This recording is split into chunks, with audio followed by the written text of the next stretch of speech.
மரியாதைக்குரிய சக பத்திரிகையாளர் நண்பர்கள், ஊடக நண்பர்கள் எல்லாத்துக்குமே என்னுடைய முதல் பணிவான வணக்கம் தெரிவிச்சுக்கிறேன்.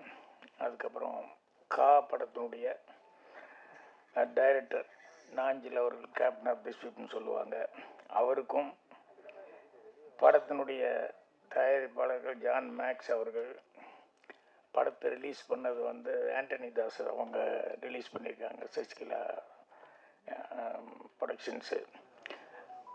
சசிகலா ப்ரொடக்ஷன்ஸு எல்லா படங்கள் அவங்களுடைய சமாச்சாரம் ஆரம்பத்துலேருந்து ஒவ்வொன்றுக்கும் என்ன அழைப்பு கொடுத்துட்டே இருக்கிறாங்க. நானும் எல்லாத்துக்கும் மிஸ் பண்ணாமல் வந்துட்டுருக்கேன். அந்த அளவுக்கு ஒரு நட்பு இருக்குது. அதுக்கு காரணம் அவங்கக்கிட்ட மதன் இந்த மாதிரி ஸ்டாஃப்ஸ் இருக்காங்களே, ரொம்ப முக்கியம். அவர் இருக்கார் வேலையும் இங்கே இருந்துக்கிட்டு அவங்க எல்லா வேலையும் எல்லோரும் ரொம்ப நல்லா பார்த்துக்கிட்டு இருக்காங்க.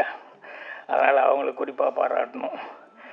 அப்புறம் படத்தினுடைய நாயகன் நாயகியெல்லாம் சேர்ந்து ஆண்ட்ரியான்னு நினைக்கிறேன். ஆண்ட்ரியாக்கும் அப்புறம் அவர் சலீம் கோஸ் அவர் இப்போ இல்லைன்னு சொன்னாங்க. அவருடைய சிறப்பை பற்றி உதயகுமார் சொல்லிட்டு இருந்தார்.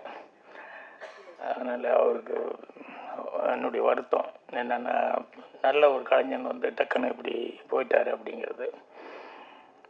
அதுக்கப்புறம் இசை மியூசிக் சுந்தர் பாபு அவர்களுக்கு, இன்னும் இந்த படத்து சம்மந்தப்பட்ட எல்லாருக்குமே என்னுடைய வணக்கத்தையும் அட்வான்ஸாக வாழ்த்துக்களையும் தெரிவிச்சுக்கிறேன். முதல்ல வாழ்த்து சொல்ல வேண்டியது நான் உதயகுமார் சொல்லணும். ஏன்னா இப்போ தான் இயக்குனர் சங்கத்தில் முதல் முறையாக தலைவராக வந்திருக்காரு. அதனால் என்னுடைய வாழ்த்துக்கள் தெரிவிச்சுக்கிறேன். வந்தோடனே அவர் ரொம்ப சந்தோஷப்பட்டது என்னென்னா, அவர் அங்கே வந்ததோட சந்தோஷம் இங்கே ஆண்ட்ரியா பக்கத்தில் எனக்கு உட்கார்றதுக்கு வாய்ப்பு கிடைச்சது. அதனால் அந்த ராசி தொடரட்டும். அடுத்தடுத்து எங்கே போனாலும் அவருக்கு அந்த மாதிரி ஹீரோயின்கள் எல்லாம் முக்கியமானவங்கெல்லாம் அவர் பக்கத்தில் உட்காரணும். அவருக்கு இது பண்ணிக்கிறேன். அதே மாதிரி டைரக்டர் பேசுனது எனக்கு ரொம்ப பிடிச்சது. நாஞ்சில் அவர்கள் அவர் பேசுனது 2 விஷயம். ஒன்று அந்த சலீம் கோஸை பற்றி சொன்னார். நம்ம எப்பவுமே வேறு மாதிரி இமேஜின் பண்ணோம் இல்லையா. அவர் ஷார்ட் முடிஞ்சோடனே உடனே கட்டி பிடிச்சி ஒரு முத்தம் கொடுத்தா தான் ரொம்ப பிடிக்கும் அப்படின்னு சொல்லி சொன்னார். நான் ஆண்ட்ரியாவை நினச்சி பார்த்துக்கிட்டேன். ஆண்ட்ரியா அப்படி சொல்லியிருந்தா எப்படி இருந்திருக்கும். இல்லை, சொல்லும்போது நம்ம நினச்சி பார்ப்போம் இல்லையா, அந்த மாதிரி நினச்சிக்கிட்டேன். அப்புறம் படத்தில் உண்மையிலேயே அவர் சொன்னது ஆண்ட்ரியா எந்த அளவுக்கு அதில் ஸ்ட்ரெயின் பண்ணியிருக்காங்க, எவ்வளோ அக்கறையோடு இதில் நடிச்சிருக்காங்க, எவ்வளோ ஈடுபாடு இருந்திருக்கு அப்படிங்கிறத அவர் சொல்லும்போது புரிஞ்சுட்டேன். அதுக்கு முன்னாடியே எனக்கு மற்றவங்ககிட்டலாம் பேசும்போது கூட, ஜான் மேக்ஸு அவங்க, ஆண்டனி தாஸ் இவங்க அந்த டீம்கிட்ட பேசும்போதெல்லாம் கூட அவங்க அவ்வளோ ஈடுபாடோடு நடித்தாங்க அப்படின்னு சொல்லி கேட்டேன். கேள்விப்பட்டோடனே அது ரொம்ப சந்தோஷமாக இருந்தது. பொதுவாகவே எல்லா படத்துலேயும் ஈடுபாடோடு எல்லாருமே நடிக்கிறவங்க தான். இருந்தாலும் சிலது பர்சனலாக சில கேரக்டர்ஸ் அப்படிங்கிறது ரொம்ப லைக் பண்ணிட்டாங்க அப்படின்னு சொன்னோம்னா, அது ரொம்ப இன்வால்மெண்ட்டோடு நடிப்பாங்க. அடுத்து டைரக்டர் சொன்னதில் நிறையா சினிமாவை பற்றி புதுசாக இருந்தது எனக்கு. அவர் சொன்னதில் நிறைய விஷயங்கள் என்னென்னா, சினிமாங்கிறது ஒவ்வொருத்தரும் ஒவ்வொரு மாதிரி சொல்லியிருக்காரு. அவர் கொஞ்சம் யாரோ ரெஃபரன்ஸ் எல்லாம் கொடுத்துட்டு இது அனுபவம் அப்படின்னு சொன்னார். பொதுவாக படம் ட்ரெய்லர் அதெல்லாம் பார்த்தா தான் படத்தை உடனே பார்க்கணும் அப்படின்னு சொல்லி தோணுது.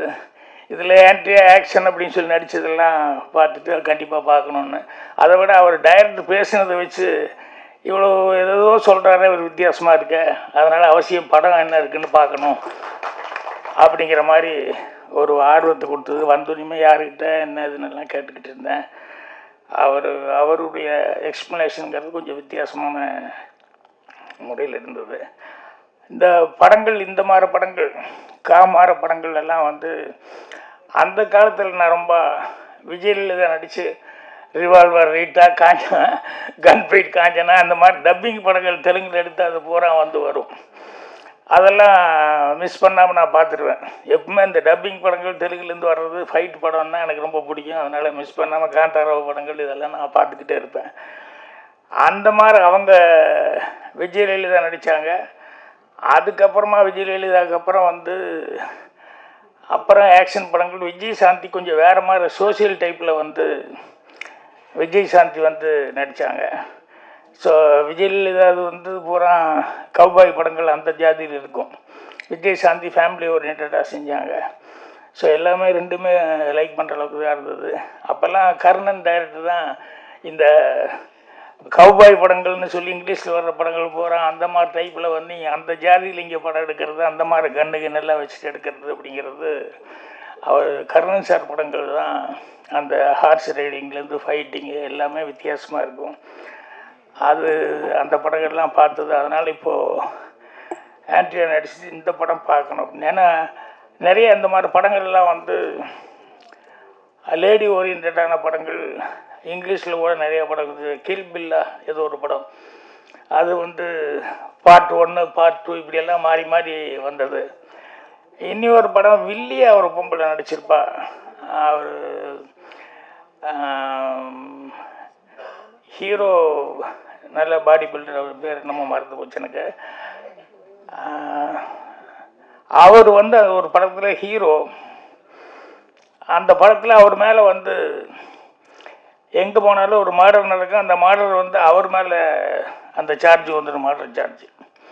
ஸோ அவர் அதில் போலீஸ்கிட்டேருந்து தப்பிச்சு ஓடிட்டு இருப்பார். அப்படி இங்கே வாங்க அங்கே வாங்க, உங்களுக்கு எதுக்காக என்னங்கிறதுல விளக்கம் சொல்கிறான்னு சொல்லிட்டு ஒரு ஸ்பாட்டுக்கு போய் நிற்பார்.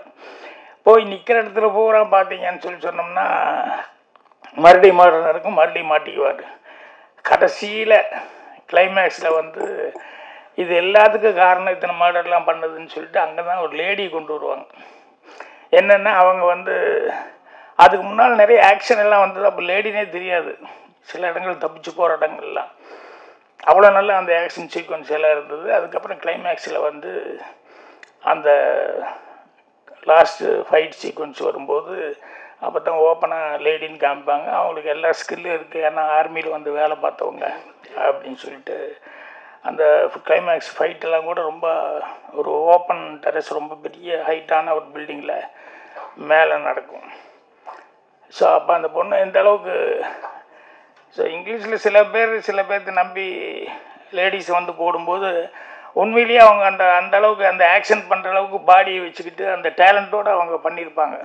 ஸோ அந்த மாதிரி அந்த பொண்ணு அந்த படத்தில் நடிக்கும்போது கூட ரொம்ப நல்லா பர்ஃபார்மன்ஸ் பண்ணியிருந்தது. அதில் கடைசியில் ஹீரோ அவனுக்கு ஒரு இது வேறு, ஏரோ வேறு அந்த பொண்ணு விட்டதில் அதுலேயும் வேறு ரொம்ப இதாகிடுவான். அதோடு மீறி ஃபைட் பண்ணிட்டு இருக்கும்போது அவன் எப்படியோ டாட்ஜ் பண்ணி அந்த பொண்ணு இவனை தள்ள வரும்போது இவன் அந்த பொண்ணை தூக்கி விட்டா அவ்வளோ பெரிய பில்டிங்கிலேருந்து ஒரு ராடு நீட்டிகிட்டு இருக்கான், அதை பிடிச்சி அப்படியே தொங்கிட்டு இருப்பான்.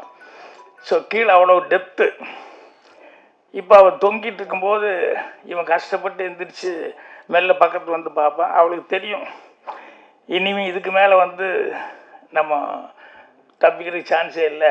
ஏன்னா ஒரு 15-20 மாடிக்கு மேலே இருக்கும். இவ்வளோ டெப்த்தில் நம்ம உழுக போகிறோம், சாக போகிறோம் அப்படின்னு சொல்லும்போது அப்போ வந்து மெல்ல வந்து சொல்லுவாள், இந்த மாதிரி இனி நம்ம தப்பிக்க முடியாதுங்க சொல்லும்போது ப்ளீஸ் ஹெல்ப் மீ அப்படிங்கிற மாதிரி சொல்லுவாள். அப்போ அந்த ஹீரோ வந்து சொல்லுவான் என்னென்னா, இத்தனை பேர்த்து நீ கொலை பண்ண லைனா, அதுவும் உயிர் தானே, அப்போல்லாம் உனக்கு ஃபீலிங்கே எதுவுமே கிடையாதா? இத்தனை பேர்த்து கொண்டுட்டு இப்போ உன் உயிருங்கும் போது மட்டும் ஹெல்ப் மீன்னு சொல்லி கேட்குறியா அப்படிம்பா. அப்புறம் அவளுக்கு தெரியும் இனிமேல் ஹெல்ப் பண்ண போகிறதில்ல, அதனால தான் அட்வைஸ் பண்ணுறேன் அப்படின்னு சொல்லிட்டு கோவத்தில் வந்து கோ டு ஹெல் அப்படின்னு கத்துவா. உடனே எஸ் லேடிஸ் ஃபஸ்ட் அப்படின்னு சொல்லி காலில் அந்த அவள் கையை தட்டி விடுவான். ஸோ சாதாரணமாக லேடிஸ் ஃபஸ்ட்டுங்கிறது வந்து நம்ம எங்கேயோ எதோ கேள்விப்பட்டிருக்கோம். அந்த டைலாக் ரைட்டர் அந்த படத்தில் அந்த இடத்துல வச்சான் பாருங்க, அதுதான் சாமர்த்தியம். அவள் வந்து கோ டு ஹெல்னு சொன்னோடனே லேடிஸ் ஃபஸ்ட்னு அந்த காலில் கையை அப்படி தட்டி விடுவான் அப்படிங்கிறது ரொம்ப விஷயம்.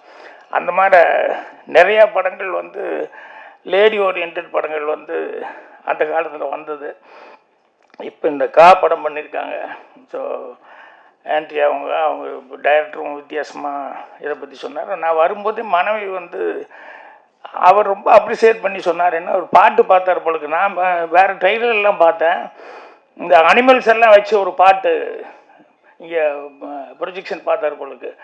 அதை பற்றி சார் அவ்வளவு நல்லா இருந்தது, நான் இது வரைக்கும் நான் பார்த்தேன், இவ்வளவு நல்லா நான் பார்க்கல அந்த அனிமல்ஸை வச்சு அப்படிங்கிற மாதிரி. நான் எங்கடா மிஸ் பண்ணிட்டேன், நான் ட்ரெய்லர் பார்த்தேன், மற்றதெல்லாம் பார்த்தேன், அது இங்கே மிஸ் பண்ணிட்டேன் அப்படின்னு சொல்லிட்டு ஃபீலிங். அந்த அளவுக்கு இந்த காட்டுக்குள்ளே அப்படின்னு சொல்லும்போது அந்த நேச்சராக இருக்கக்கூடிய விஷயங்கள் நிறைய நல்லா இருக்கும். அதனால் ஆக்ஷன் அது பிரியர்களுக்கு படமாக பிடிக்கும். வேறு லேடி ஓரியன்ட் அப்படிங்கிறதுனால கண்டிப்பாக எல்லாருக்கிட்டையுமே ஒரு எதிர்பார்ப்பு இருக்குது. அந்த எதிர்பார்ப்பு அளவுக்கு படம் சக்ஸஸ்ஃபுல் ஆகும் அப்படின்னு சொல்லிட்டு இப்போ அட்வான்ஸாக வாழ்த்துக்கள் தெரிவிச்சுக்கிறேன். ஒரே ஒரு விஷயம், எப்படி இருந்தாலும் கான்ட்ரோவர்சி வரும்னு தெரியும், வேறு வழி இல்லை. என்னென்ன இந்த மஞ்சுமேல் பாய்ஸ்ன்னு சொல்லி ஒரு படம் அவ்வளோ பிரமாதமாக அவன் ஊரில் எடுத்த ஊரில் கேரளாவில் ஓடுறதை விட இங்கே தான் பெரிய சக்ஸஸாக, இங்கே தான் பயங்கர வசூலாக வந்து ஓடிச்சு. இந்த மாதிரி நிறைய படங்கள் வந்து அந்த காலத்தில் வேறு லாங்குவேஜில் எடுப்பாங்க. சங்கராபரணம் வந்து அந்த அளவுக்கு அப்படியே தெலுங்கு கொண்டு வந்து ரிலீஸ் பண்ணாங்க. அது அந்த அளவுக்கு ஓடிச்சு. செம்மீன் அந்த காலத்தில் எடுத்த படங்கள் ஓடிச்சு. இப்படி வந்து நிறைய படங்கள் அடுத்த ஊரில் எடுக்கிறது வந்து லைக் பண்ணுறாங்க ஜனங்க. அதனால் வந்து அதில் ஏதோ ஒரு விஷயம் இருக்கிறதுனால தான் அந்தளவுக்கு போயிருக்கு. ஆனால் நம்ம ஊர் ரைட்டர் ஒருத்தர் வந்து ரொம்ப கீழே இறங்கி அதை விமர்சனம் பண்ணதுங்கிறது மனசுக்கு ரொம்ப கஷ்டமாக இருந்தது. ஏன்னா அவர் நல்ல ரைட்டு, பெரிய ரைட்டு, பேர் வாங்கினவர். அது ஏன் வந்து மனசுக்கு வருத்தமாக இருக்குது அப்படின்னு சொன்னோம்னா, அது படத்தை மட்டும் விமர்சனம் பண்ணி ஒரு வார்த்தையை விட்டுருந்தா பரவாயில்ல, வேறு மாதிரி வார்த்தைகள் விட்டார். அதாவது படத்தை பற்றி விமர்சனமோ இல்லை படத்தை டைரக்டர் அதை பற்றி விமர்சனம் விட்டு பொதுவாக கேரளாக்காரங்க அதில் நடித்த நடிகர்கள் கேரளாக்காரங்க அப்படின்னு சொல்லிட்டு இந்த மாதிரி ஒரு வார்த்தை விட்டது அப்படிங்கிறது அது தமிழனுடைய நாகரிகமாக இல்லை, நம்ம பண்பாடும் கிடையாது. ஏன்னா நம்ம எல்லாத்தையும் பாராட்டி தான் சொல்லிக்கிறோம் ஒழிய யாரையும் வந்து அவ்வளோ இறங்கி விமர்சனம் பண்ணல. ஸோ ரைட்டர் வந்து அப்படி விமர்சனம் பண்ணார் அப்படிங்கும்போது ரொம்ப கஷ்டமாக இருந்தது. என்னென்னா சினிமாவில் வந்து என்ன வேணாலும் நீங்கள் விமர்சனம் பண்ணலாம். அந்த படத்துலேயே வந்து ஏதாவது எனக்கு அது பிடிக்கல, நீ தமிழ்னு இப்படி காமிச்சிருக்க அப்படி காமிச்சிருக்க அப்படிங்கிறது இந்த மாதிரி வர்றதுங்கிறது தப்பு இல்லை. படத்தில் அது சரியில்லை இது சரியில்லைன்ட்டு பர்சனலாக வந்து அந்த ஊருக்காரங்களை அப்படின்னு சொல்லி அப்படி பேசுனது அப்படிங்கிறது தான் ரொம்ப ஒரு கஷ்டமான ஒரு சமாச்சாரம். நான் அந்த நேரத்தில் சொல்ல அப்புறம் வெளியூர் அங்கேயும் சுற்றினது. அப்புறம் ரெண்டாவது சூட்டோட சூடாக பேசி எரிய நெருப்புல மறுபடியும் கொஞ்சம் எண்ணெய் ஊற்றுற மாதிரி வர வேண்டாம், கொஞ்சம் சூடெல்லாம் அடங்கட்டும் அப்படின்னு சொல்லி தான் விட்டேன். இது கூட இப்போ நான் பதிவு பண்ணுறது எனக்காக மட்டுமல்ல, இன்னும் தமிழ்நாட்டில் யாருமே அதை பற்றி ஒன்றும் கண்டுக்கவே இல்லையா அப்படின்னு சொல்லிட்டு அந்த கேரளா பீப்புள் அவங்க நினைக்கக்கூடாது. அதுக்காக தான் நான் வந்து பதிவு பண்ணுறேன். தமிழ்நாட்டில் அப்படி கிடையாது.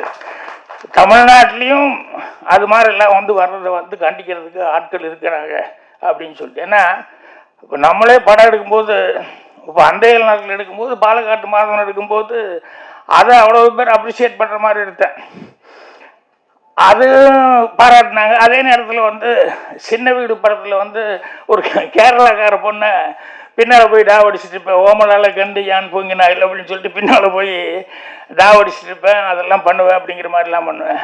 ஸோ அதுக்கு விமர்சனங்கள் வர்றது உண்டு. மௌன கீதங்களில் வந்து ஒரு லாட்ஜில் போய் நான் தங்க போகும்போது இங்கே எல்லா ஸ்டேட்டும் உண்டு சார் அப்படின்னு சொல்லிட்டு தமிழ், தெலுங்கு, கன்னடா, மலையாளம் அப்படி இப்படின்னு சொல்லிட்டு அது ஒரு தப்பான இடத்துல போய் ஒரு தங்குறாரு அப்படிங்கிற மாதிரி சொல்லி, இதுக்கு வந்து வேறு இடத்துல வரல, நான் கர்நாடகாவில் வந்துச்சு எப்படி எங்கள் ஊரை சொல்லலாம் அப்படின்ட்டு அந்த ஊரில் மட்டும் இல்லாத மாதிரி அந்த நேரத்தில் வந்து பெரிய பிரச்சனை வந்தது. இப்படி ஒவ்வொரு ஊர்லேயும் ஒவ்வொரு அப்ஜெக்ஷன்கள் ஏதாவதெல்லாம் பிரச்சனையெல்லாம் வர்றது உண்டு.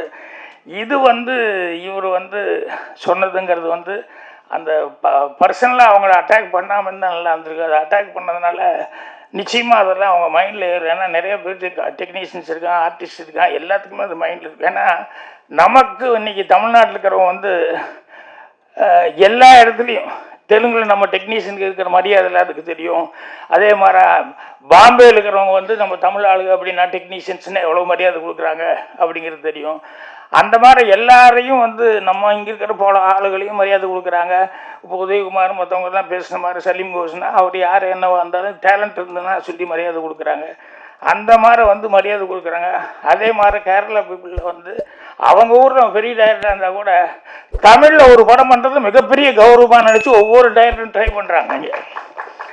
ஸோ நம்ம ஆளுகளும் அவங்களுக்கு வாய்ப்பு கொடுத்துட்ருக்காங்க. தமிழ்லேயே அதே மாதிரி நிறைய படம் பெரிய ஹீரோஸ் வச்சு, விஜய் முதல் கொண்டு எல்லா பெரிய ஹீரோஸ் எல்லாம் வச்சு சக்ஸஸ் பண்ணிகிட்ருக்காங்க.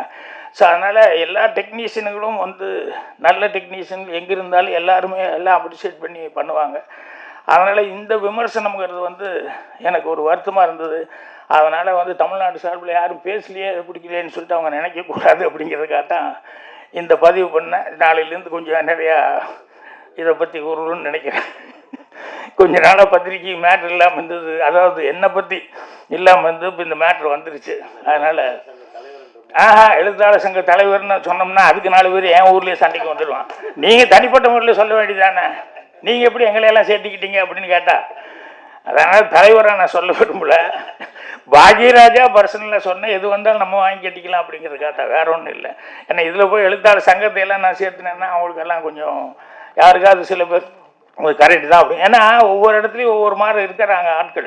அதில் தமிழில் பேசணுன்னு வந்து இப்படி தரக்குறைவாக பேசிட்டாங்க, தமிழ் ஆளுகளை வந்து தப்பாக காமிச்சிட்டாங்க, அப்படி சில பேர்த்துக்கு கொஞ்சம் கோவம் இருக்கத்தான் செய்யும். அவங்களுக்கு சொல்லுன்னு வந்து அது இல்லை அது கரெக்டு தான் அப்படின்னு கூட நினைப்பாங்க. அதனால் என்ன, படத்தை பற்றி விமர்சனம் பண்ணலாம், எது பண்ணாலும் தப்பு இல்லை. அந்த படத்துலேயே இந்த மாதிரி விமர்சனம் பண்ணுறதுக்கு இடங்கள் இருந்தது. அதை விட்டு பர்சனலாக பேசுனதுங்கிறது ரொம்ப கஷ்டமாக இருந்தது. அதனால் நானும் ஒரு ரைட்டுங்கிற முறையில், ஏன்னா எல்லா ஊர்லேயும் எல்லோரும் எல்லா படமும் பார்த்துட்ருக்காங்க, எல்லா டெக்னீஷியனுக்கும் எல்லா ஊர்லேயும் மரியாதை இருக்குது. அப்படிங்கிறதுனால இவ்வளோ பெரிய ரைட்டு இவ்வளோ பேர் எடுத்தவர் இப்படி பேசுனதுங்கிறது வருத்தமாக இருக்குது.